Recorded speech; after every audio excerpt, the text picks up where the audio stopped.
Dr. Pasha. Die minister van Gesondheid, Dr. Joe Pagla, het op 'n nuuskonferensie die eerste geval van die virus hier in Suid-Afrika bevestig.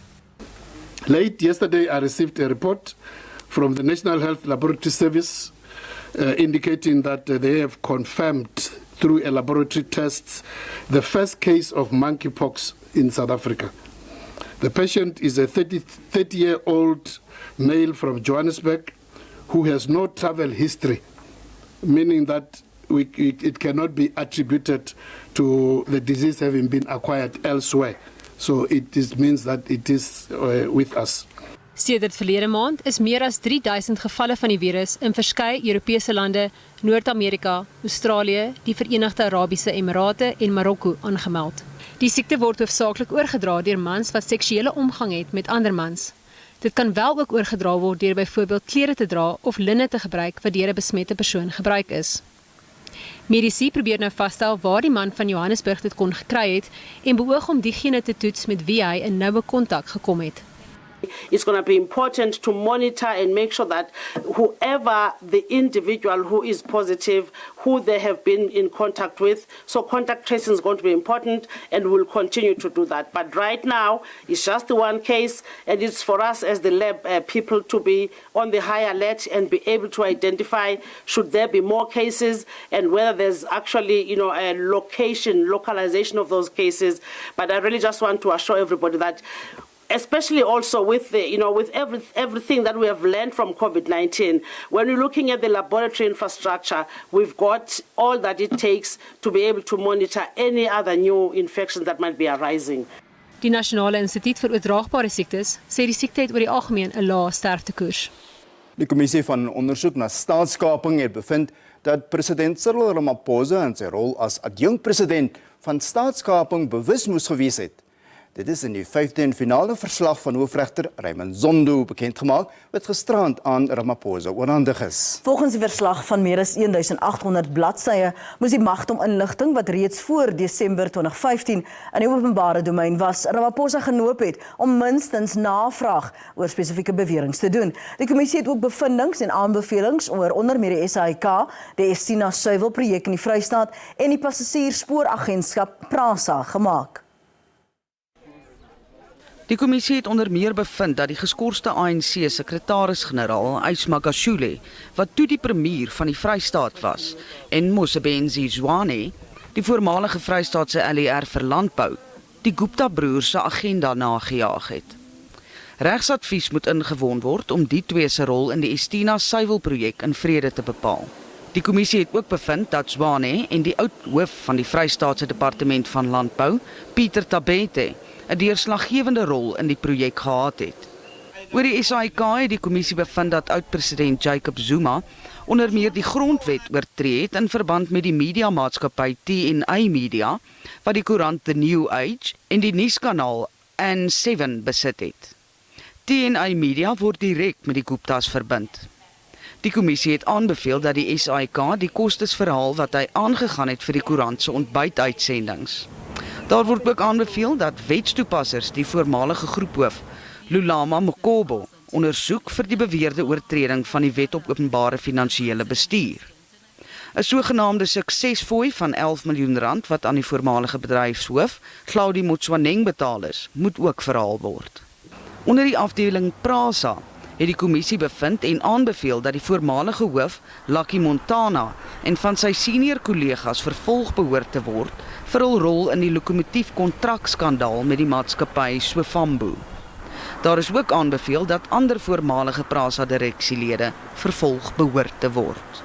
Daar is uiteenlopende reaksie na die vrystelling van die finale staatskapingskommissie verslag wat gisteraand aan president Ramaphosa oorhandig is. Terwyl Ramaphosa eers die verslag wil bestudeer, het die aanbevelings dat Suid-Afrika oor sy kiesstelsel moet besin. Daar word aanbeveel dat landsburgers vir 'n kandidaat eerder as vir 'n party moet kan stem. In line with the directive of the High Court, within 4 months from this date, I will formally present to Parliament the full report of the Commission together with an indication of my intentions on the implementation of the Commission's recommendations.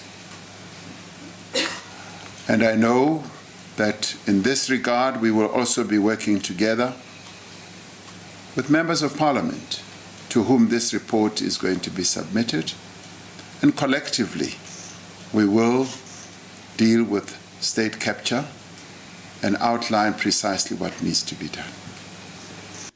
Die verslag maak dit duidelik dat selfs met die staatskapingsaantuigings in die openbare domein, het die parlement in sy oorsigrol misluk. Die finale staatskapingsverslag maak verskeie aanbevelings vir die nasionale vergadering se oorweging. Dit sluit in onder meer dat ministers wat nie by die reëls hou nie, by onder meer die speaker en president verklaar moet word. Daar moet ook 'n stelsel in plek gestel word om te verseker dat die uitvoerende gesag die parlement se besluite deurvoer. Die kommissie se voorstel dat meer lede uit die oppositiebanke portefeuljekomitees moet lei, is verwelkom. The IFP notes and welcomes the release of this report, notwithstanding the delays which have taken place, which will in themselves only time will tell as to the veracity and the extent to which the concerns of South Africans may be legitimate or otherwise. We obviously have a lot of reading to do over the next couple of days, but this does not close the chapter of state capture. This delay, and it was yet another delay in the final part of this report that has gone on for over 4 years. It has cost us over 1 billion rand. And this must have all South African up in arms and angry about it. This is only a first step, and that is to have a report. Now, I also want to say I differ strongly with the President when he say this is a decisive break with state capture. I want to say that the Chief Justice himself said that they did not have the time to look at the third level of government, namely local government level, and that, as far as I'm concerned, is where the most of capturing is taking place. Die kommissie het ook aanbeveel dat diegene wat hulle aan tenderbedrog en misdrywe met partybefondsing skuldig maak, strafregtelik vervolg moet word. Leiers van die Brics-lande het 'n verenigde front voorgehou met een van sy lede Rusland wat onder beleg is. Die Brics-vergadering is virtueel vanuit China gehou. Die Chinese president Xi Jinping sê die Brics-lande, Suid-Afrika, Indië, China, Brasilië en Rusland moet saam staan. President Cyril Ramaphosa het ook die behoefte aan 'n vreedsame oplossing van globale konflikte beklemtoon. Brasilië, Rusland, Indië, China en Suid-Afrika ondersteun mekaar se pogings om die alliansie van opkomende ekonomieë uit te brei. Die Chinese president Xi Jinping het hom sterk uitgespreek teen die sanksies wat die Weste teen Rusland ingestel het. We must abandon Cold War mentality and block confrontation and oppose unilateral sanctions and the abuse of sanctions. And it's important for the world to recognize that forging a community with a shared future, like a big family, is so much better than building exclusive circles that practice hegemony. Second, we must be confident that we can defeat the pandemic. We must build strong defenses against the pandemic. President Cyril Ramaphosa sê BRICS-lede moet aan die voorpunt wees van die ekonomiese herstel. Hy het bygevoeg dat handel tussen BRICS-lande versterk moet word deur belegging en toerisme uit te brei. BRICS provides a valuable platform to address the key challenges of the global south in partnership with like-minded emerging markets. This high-level dialogue is an opportunity to form a common vision of a more inclusive, just, and stable international order. And BRICS must play its important role of giving leadership to the world as well. Die Russiese president Vladimir Putin het die geleentheid aangegryp om teen die Weste uit te vaar oor die streng sanksies wat ingestel is weens die oorlog in Oekraïne.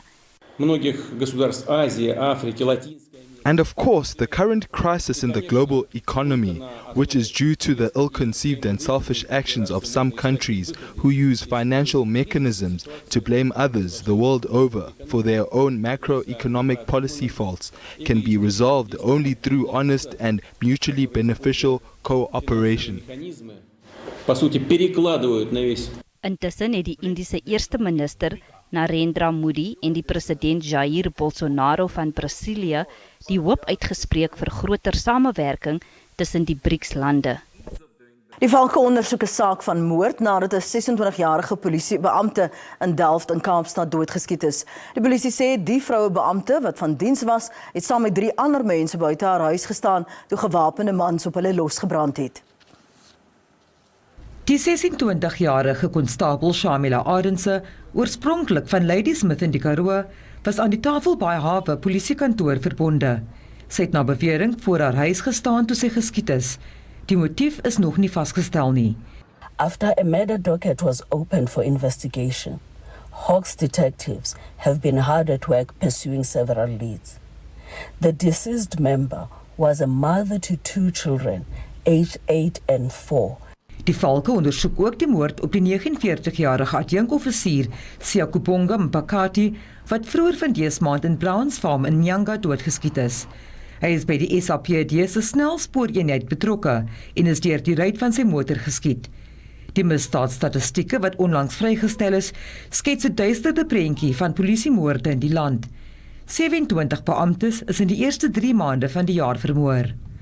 Dit maak my bitter kwaad as 'n polisieman of vrou uit sy huis het stap in die oggend. Sy familie weet nie of hy of sy terug gaan kom nie. En ons weet, ons het al meer as 27 polisiebeamptes verloor as gevolg van kriminele. Geen inhegtenisnemings is nog in enige van die skietvoorvalle gemaak nie. Vanessa Puna, SABC nuus, Kaapstad.